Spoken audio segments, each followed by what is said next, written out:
2024 के मिशन पे लगी हुई भारतीय जनता पार्टी अब अपने सभी जिला पंचायत के सदस्यों को प्रशिक्षण देगी। जी हाँ, आपको बता दें कि अब एक बार कार्यशाला लगा के अपने सभी 800 जिला पंचायत सदस्य को कहीं ना कहीं प्रशिक्षण देते हुए नजर आएगी भारतीय जनता पार्टी। आगामी 2024 के लोकसभा चुनाव के लिए अगस्त में प्रशिक्षण कार्यक्रम रखा जाएगा और माना जा रहा है कि इसकी पाठशाला में खुद गुरु मंत्र देते हुए कहे कि राजनीतिक ज्ञान की मंत्र देते हुए मूल मंत्र देते नजर आएंगे उत्तर प्रदेश के सूबे के सरकार योगी आदित्यनाथ। उनके साथ दोनों डिप्टी सीएम केशव प्रसाद मौर्य और ब्रजेश पाठक भी राजनीतिक गुट देते हुए नजर आएंगे। माना जा रहा है कि जिला पंचायत सदस्यों के द्वारा अब अपनी केंद्र और राज्य सरकार की जो डबल इंजन की सरकार है उनकी जो योजनाएं हैं उसको कैसे घर घर तक पहुंचाना है, कैसे उसको अमल में लाया गया है, इसकी पूरी जानकारी इस प्रशिक्षण के दौरान दी जाएगी। और माना जा रहा है कि इस प्रशिक्षण के द्वारा 2024 में मिशन 80 में 80 को फतेह पाने के लिए एक राष्ट्र राष्ट्रीय नजर आएगी उत्तर प्रदेश की भारतीय जनता पार्टी। उत्तर प्रदेश में बिना मान्यता के साथ ही साथ वो स्कूल जिन पर पूर्व में कार्रवाई हुई थी मान्यता न होने के बाद भी संचालित हो रहे, अब ऐसे स्कूलों को चिन्हित किया जाएगा और उन पर एफआईआर दर्ज की जाएगी। निश्चित तौर पर आपको बता दें कि उत्तर प्रदेश शासन ने खास तौर पर जिलों में डीएम साथ ही साथ बेसिक शिक्षा अधिकारी और डीआईएस को साफ तौर पर कहा है कि ऐसे स्कूलों का चिन्हांकन करे, उसके बाद उन पर कार्रवाई करे, साथ ही साथ जो प्रबंधक स्कूल से हों व प्रधानाचार्य हों उन पर एफआईआर दर्ज कराया जाए। क्योंकि उत्तर प्रदेश सरकार लगातार कह रही है कि बिना मान्यता के कोई भी स्कूल संचालित नहीं होगा, लेकिन इसके बावजूद भी तमाम स्कूल ऐसे हैं जो बिना मान्यता के ही संचालित हो रहे या फिर उन पर पूर्व में कार्रवाई हो रही उसके बाद भी वो संचालित हो रहे। निश्चित तौर पर एक बड़ी कार्रवाई के तौर पर इसको देखा जा रहा। 2024 के चुनाव का समाजवादी पार्टी बेसब्री से इंतजार कर रही है और किसी भी तरीके से पार्टी को बूथ स्तर पर मजबूत करना चाह रही है कि 2024 के चुनाव में भारतीय जनता पार्टी को कैसे पछाड़ा जाए। और अब समाजवादी पिछड़ों के साथ साथ में अंगड़ों को भी साधने की कोशिश कर रही है। उनको समझ में आ गया है कि सभी वर्ग को साथ लेकर चलना जरूरी है। इसको लेकर अब क्षेत्रीय सम्मेलन कराए जाएंगे और अवध में, पूर्वांचल में, पश्चिम में, हर जगह पर जो है सम्मेलन कराए जाएंगे। सबसे पहला सम्मेलन जो है वो 23 जून को होगा लखनऊ के टौंजा में, जिसकी जिम्मेदारी समाजवादी पार्टी की महिला सभा की राष्ट्रीय अध्यक्ष जूही सिंह को सौंपी गई है। और उनको समझ में आ गया है कि तमाम जो अलग अलग वर्ग है उनको सबको साथ लेकर चलना कितना जरूरी है। और ब्राह्मण हो, वैश्य हो, कश्यप हो, क्षत्रिय हो, इन सभी समाज को साथ में लेकर चलने की अब अखिलेश यादव कोशिश कर रहे हैं। इससे पहले अखिलेश यादव ने पीडीए वर्सेस एनडीए का फार्मूला दिया था जिसमें उन्होंने कहा था कि पिछड़ा, दलित और अल्पसंख्यक की लड़ाई लड़ेंगे, लेकिन अब वो हर वर्ग को साथ लेकर चलने की बात कर रहे हैं और हर हाल में कोशिश कर रहे हैं इस बार, क्योंकि चाचा भतीजा साथ है तो देखने ये होगा कि कितना ज्यादा हद तक वो भारतीय जनता पार्टी को टक्कर दे पाते हैं। क्योंकि भारतीय जनता पार्टी कभी अपना एक एक दाव सोच समझ के चल रही है। जिस तरीके से कहीं ना कहीं समाजवादी पार्टी को तोड़ने की कोशिश की जा रही है। अभी हाल ही में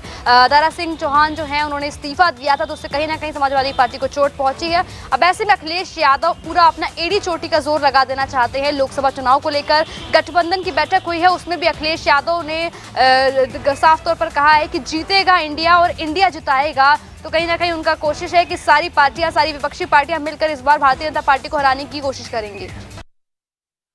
भारतीय जनता पार्टी 2024 को लेकर अपने कील कांटे दुरुस्त करने में लग गई है। यही एक वजह है कि चाहे वो पूर्वांचल हो या फिर पश्चिम, भारतीय जनता पार्टी लगातार एक एक करके उन नेताओं को अपने साथ ले रही है जो बीजेपी को बेहतर परफॉर्म करा सकते हैं।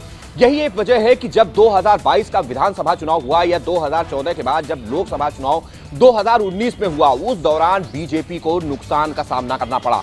2014 के लोकसभा चुनाव में भारतीय जनता पार्टी के पास 73 सीटें उत्तर प्रदेश में थी, जबकि 2019 के लोकसभा चुनाव में बीजेपी 64 सीटों तक सिमट गई थी। 2022 का जब विधानसभा चुनाव हुआ तो बड़े पैमाने पर पूर्वांचल की सीटों का नुकसान बीजेपी को झेलना पड़ा। हालांकि बीजेपी के साथ पहले से ही अनुप्रिया पटेल की अपना दल एस साथ थी, उसके अलावा निषाद पार्टी भी 2022 में बीजेपी के साथ आई, लेकिन अब बीजेपी पूर्वांचल के किले को दुरुस्त कर रही है। यही एक वजह है कि सुहेलदेव भारतीय समाज पार्टी के अध्यक्ष ओम प्रकाश राजभर को वो साथ लेकर आई है, क्योंकि उसको पता है कि 2022 में समाजवादी पार्टी गठबंधन ने बेहतर परफॉर्म पूर्वांचल में किया था। आजमगढ़ हो, गाजीपुर हो, मऊ हो या फिर अंबेडकर नगर, इन जिलों में भारतीय जनता पार्टी की परफॉर्मेंस बेहद ही खराब रही। हालांकि आजमगढ़ और गाजीपुर में तो खाता भी नहीं खुला। यही एक वजह है कि कल भारतीय जनता पार्टी ने अपने गठबंधन दलों की बैठक में ओम प्रकाश राजभर को इन सीटों का जिम्मा दिया है, जिसमें स्पष्ट तौर पर कहा गया है कि इन सीटों को लेकर वो लगे, अपने लोगों को संगठित करें, भारतीय जनता पार्टी की सरकार की जो नीतियां हैं, रीतियां हैं, उनको लोगों तक पहुंचाएं और 2024 में बेहतर परफॉर्म के लिए माहौल तैयार करें। खास तौर पर लालगंज हो, गाजीपुर हो, घोसी हो या आजमगढ़ जैसी सीटें हों, वहां पर भारतीय जनता पार्टी पूरा फोकस कर रही है और कोशिश कर रही है कि 2024 के चुनाव में इनको बीजेपी की झोली में डाला जाए। हालांकि फायदा कितना होगा ये तो आने वाला वक्त बताएगा, लेकिन बीजेपी पूरी रणनीति के साथ मैदान में है। मुख्य सचिव दुर्गा शंकर मिश्र ने रामपुर के विकास कार्यों का हाल जाना। उनका प्रवास के दौरान जिस तरह से उन्होंने रजा लाइब्रेरी से लेकर बाल विकास योजनाएं और बहुत सारी योजनाओं का उन्होंने अवलोकन किया और उसको जिस तरह से उन्होंने रामपुर में पटल पर ग्राउंड पर क्रियान्वयन होते देखा, उसकी सफलता देखी, वहीं वो खुश भी नजर आए। जिलाधिकारी रविंद्र कुमार मादल को उन्होंने शाबाशी भी दी। जिस तरह से रामपुर के अंदर विकास कार्य पटरी पर हैं और वो पूरी तरह से संचालित हैं, उसको देखने के बाद प्रमुख सचिव बहुत ज़्यादा खुश नजर आए और उन्होंने सभी अधिकारियों को शाबाशी दी और कहा कि रामपुर में जो विकास है वो पटरी पर तो दौड़ेगा ही, चहुमुखी विकास जो है वो सरकार की प्राथमिकता है और सरकार की प्राथमिकताओं वाले विकास कार्य, विकास योजनाओं को अमली जामा पहनाया जाना ज़रूरी है, जिसको रामपुर के अंदर खास तौर से जिलाधिकारी रविंद्र कुमार मादल की तरफ से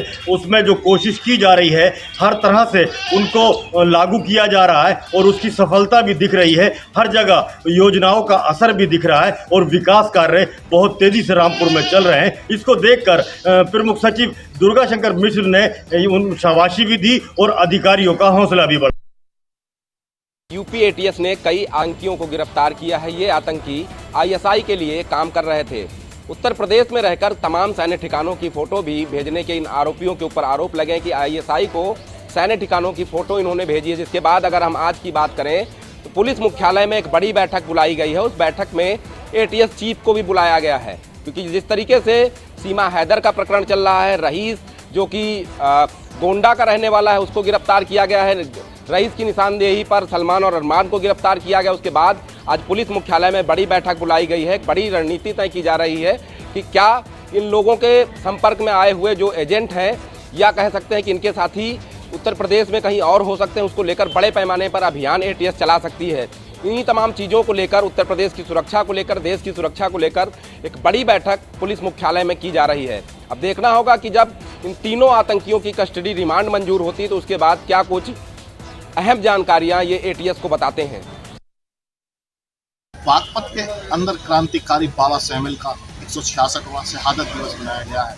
दरअसल मैं आपको बताना चाहूँगा, बागपत जनपद के बड़ो कोतवाली क्षेत्र क्रांतिकारी बिसरोल गांव के अंदर बाबा सैमुअल शाहमल का 166वां शहादत दिवस मनाया गया है। आज सुबह ग्रामीणों ने पहले हवन पूजा की गई और उसके बाद उनका 166वां शहादत दिवस मनाया गया।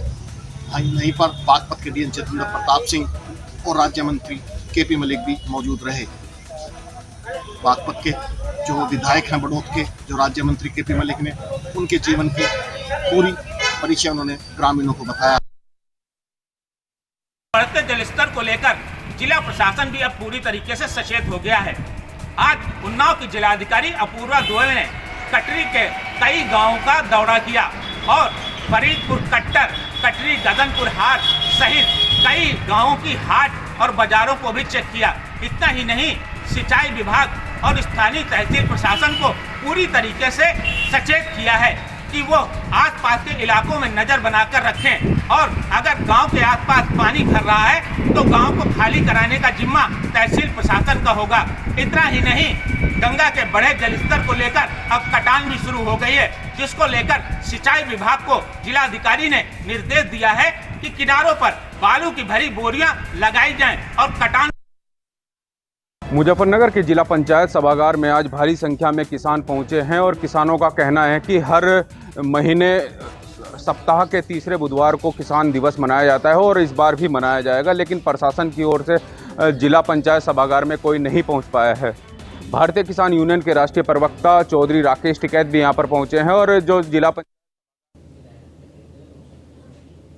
उत्तर प्रदेश पश्चिमी को जाकर से अलर्ट पर रखा, क्योंकि जिस तरीके से 426 गांव जो है बाढ़ की चपेट में है। ऐसे में जिस तरीके से यमुना का स्तर लगातार बढ़ता चला जा रहा है, उसको लेकर के लोगों के लिए बड़ी समस्या उत्पन्न होती नजर आ रही है। खैर, हालांकि प्रशासन ने कई गांवों को खाली करा दिया है। इसके साथ ही साथ में वहां पर रहने वाले कई योजनाओं को फिर से जो है दुरुस्त कराने की बात कही जा रही है। इसके साथ ही साथ में अगर बात करें तो जिस तरीके से जल स्तर लगातार बढ़ता चला जा रहा है, उससे शासन और प्रशासन दोनों के पांव फूले हुए हैं, क्योंकि यमुना का जल स्तर लगातार दिन पर दिन बढ़ता चला जा रहा है। साफ तौर पर ऐसे इलाके हैं जो लगातार बाढ़ की चपेट में आने के लिए तैयार है, उन इलाकों को खाली करा दिया गया है। इसके साथ ही पश्चिमी उत्तर प्रदेश की अगर बात करते हैं, लगभग 12 ऐसे जनपद हैं जहां पर बाढ़ का प्रकोप देखने को मिल सकता है। उन सभी जिलों को लेकर के अलर्ट पर रखा गया है, यानी साफ है कि उसकी मॉनिटरिंग भी की जा रही है और इसके साथ ही साथ कंट्रोल रूम के माध्यम से वहां पर निगरानी की जा रही है। साथ ही साथ राहत को सामग्री भी वहां तक पहुंचाई जा रही है, जिससे कि बाढ़ से प्रभावित लोगों को खाना मिल। बिजनौर शहर में लगातार बारिश का कहर देखने को मिल रहा है। जी हां, आपको बताते चले, अगर बात करें बिजनौर में मौतों की, तो लगभग 9 से ज़्यादा मौतें बिजनौर में डूबने के कारण हो चुकी है। अगर बात की जाए प्रशासन की, तो प्रशासन लगातार प्रयास कर रहा है बाढ़ में बचाने की भी, और लगातार ऐलान कर रहा है, और पुलिस प्रशासन मौके पर जाके कई लोगों की जान भी बचा चुका है। लेकिन अगर बात की जाए बिजनौर में बारिश की, तो लगातार आज 8 दिन हो गए हैं, बारिश लगातार रुकने का नाम नहीं ले रही, और उसका सीधा असर पहाड़ी इलाकों का भी बिजनौर में इस वजह से पड़ रहा है क्योंकि बिजनौर में जो गंगा है वो भी बिजनौर में है, और उसका तेज बहाव होने का कारण जो आसपास के गांव हैं उनमें भी पानी भरता नजर आ रहा है।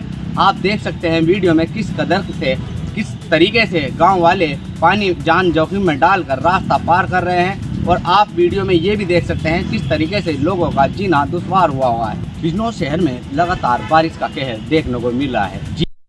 जनपद पीलीभीत में लगातार शारदा नदी तबाही मचा रही है। आपको बता दें, जनपद पीलीभीत चूंकि उत्तराखंड से लगा हुआ है, जब वहाँ पहाड़ों पर बारिश होती है तो शारदा नदी में तो पानी का बहाव आ जाता है। वहीं आपको बता दें कि बनबसा बैराज से 1.5 लाख क्यूसेक पानी छोड़ा जा चुका है, जिसको लेकर के कलीनगर और पूरनपुर तहसील क्षेत्र के लगभग 80 गांव बाढ़ से प्रभावित हो रहे हैं। वहीं प्रशासन की तरफ से काफी व्यवस्थाएं भी करने की बात कही जा रही है। प्रशासन ने 34 बाढ़ चौकियों का जो है वहां पर बनाई है, जिससे लोगों को वहां पर राहत मिल सके। वहीं 32 शरणालय भी बनाए हैं, जहां लोग जाकर के समस्याएं वहां जो अगर हो रही हैं तो उनको शरण दी जा सके, बाढ़ से उनको सुरक्षित स्थानों पर बचाया जा सके। लेकिन वहीं आपको अगर हम बता दें कि जिस तरह से शारदा नदी का जल स्तर लगातार बढ़ रहा है, तो चंदिया, हजारा जैसे, बरगदिया जैसे वहां आसपास के गांव, लगभग 80 गांव ऐसे हैं जो प्रभावित हो रहे हैं। हालांकि इसके लिए प्रशासन ने जनपद पीलीभीत में 7 कंट्रोल रूम भी बनाए हैं, जहां बाढ़ से यदि कहीं प्रभावित है, कहीं बाढ़ आ जा रही है, तो उसको लेकर के आप सूचित भी कर सकते हैं। प्रशासन पूरी उसमें हेल्प भी करेगा। लेकिन वहीं इस तरह से जल स्तर बढ़ रहा है जिस तरह से, तो वहाँ जो लोग हैं उनके अंदर भयावह स्थिति उत्पन्न। अमेठी में दबंगों के हौसले इस कदर बुलंद हैं कि भाजपा के बूथ अध्यक्ष को लाठी डंडों से पीट कर मार डाला।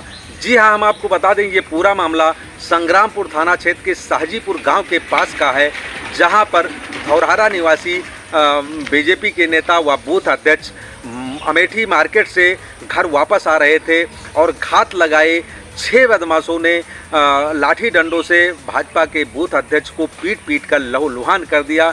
वहीं स्थानीय लोगों ने इसकी सूचना पुलिस को दिया और मौके पर पहुंची पुलिस घायल अवस्था में उनको अस्पताल पहुंचाई, जहां पर डॉक्टरों ने प्राथमिक उपचार के बाद उन्हें जिला अस्पताल रेफर कर दिया। और वहीं जिला अस्पताल को ले जाते समय रास्ते में बूथ अध्यक्ष की मौत हो गई। हम आपको बता दें कि 1.5 दशक पहले बीजेपी नेता के भाई की भी दबंगों ने हत्या कर दी थी, जिसमें कि बीजेपी के नेता व बूथ अध्यक्ष मुख्य रूप से गवाह था व मुकदमे की पैरवी कर रहा था। वहीं आज घात लगाए बदमाशों ने उन्हें लाठी डंडों से पीटकर मड़ासन कर दिया और अस्पताल ले जाते समय उनकी मौत हो गई। फिलहाल पुलिस ने परिजनों की तहरीर पर मुकदमा दर्ज कर लिया है और आरोपियों की गिरफ्तारी के लिए दबिश भी दे रही है, लेकिन अभी तक आरोपी पुलिस की गिरफ्त से दूर बताए जा रहे हैं। यूपी के बुलंदशहर में देर रात को 2:41 पर लेंटर गिरने से एक बड़ा हादसा हुआ था नरसेना थाना क्षेत्र के मवई गांव में, जहां पुलिस प्रशासन के अधिकारी मौके पर पहुंचते हैं, रेस्क्यू कराया जाता है, फायर ब्रिगेड की टीम बुलाई जाती है, कई थाने की फोर्स वहाँ पर बुलाई जाती है और एनडीआरएफ की टीम ने करीबन इसमें 12 लोगों की दबने की खबर बताई जा रही थी, जिसमें से 8 लोगों को सकुशलता बचा लिया गया है। उनका इलाज चल रहा है प्राथमिक स्वास्थ्य केंद्र में और जिला अस्पताल में। और 4 लोगों की हालांकि अभी प्रशासन की तरफ से बाइट नहीं है, ऑथेंटिक बाइट नहीं है, उनका बयान नहीं आया है। हालांकि ग्रामीणों की तरफ से बताया गया है कि 4 लोगों की दबने से मौत हो गई है।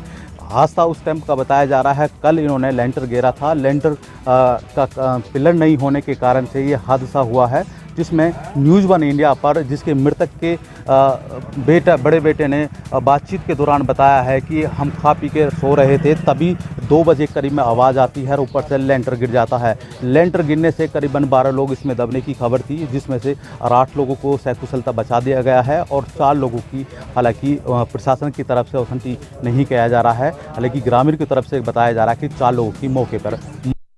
लगातार विकास प्राधिकरण पर सवालिया निशान जरूर उठते हुए साफ दिखाई दे रहे हैं। कल यहां मंडला आयुक्त आई हुई थी रोशन जैकब, जहां सैकड़ों की संख्या में फरियादियों का जमावड़ा लगा था। उसको देखकर सजग अंदाजा लगाया जा सकता है कि जिस तरह से तहसील दिवस का आयोजन किया जाता है, थाना दिवस का आयोजन किया जाता है, उसमें सुनवाई न होना उसका प्रमुख नज़ारा कल देखने को जरूर मिला। फिलहाल एक मामला विकास प्राधिकरण का जो चर्चित निकल कर सामने आया, जहां अवैध बिल्डर और विकास प्राधिकरण की मिली भगत से एक बिल्डिंग बना दी जाती है और बिल्डिंग का ध्वस्तीकरण का आदेश भी हो गया है और खुद रोशन जैकब ने उसको आदेश जारी किया। लेकिन विकास प्राधिकरण और संबंधित अधिकारियों की निष्क्रियता यहां साफ दिखाई दे जाती है। जिस तरह से खाओ कमाओ नीति के आगे ये विभाग झुका हुआ है, आखिर इनके ऊपर किसका हाथ है, ये देखने वाली बात होगी। फिलहाल अब देखना ये होगा कि खबर प्रकाशित होने के बाद क्या इन भ्रष्ट अधिकारियों पर कार्रवाई होती है या।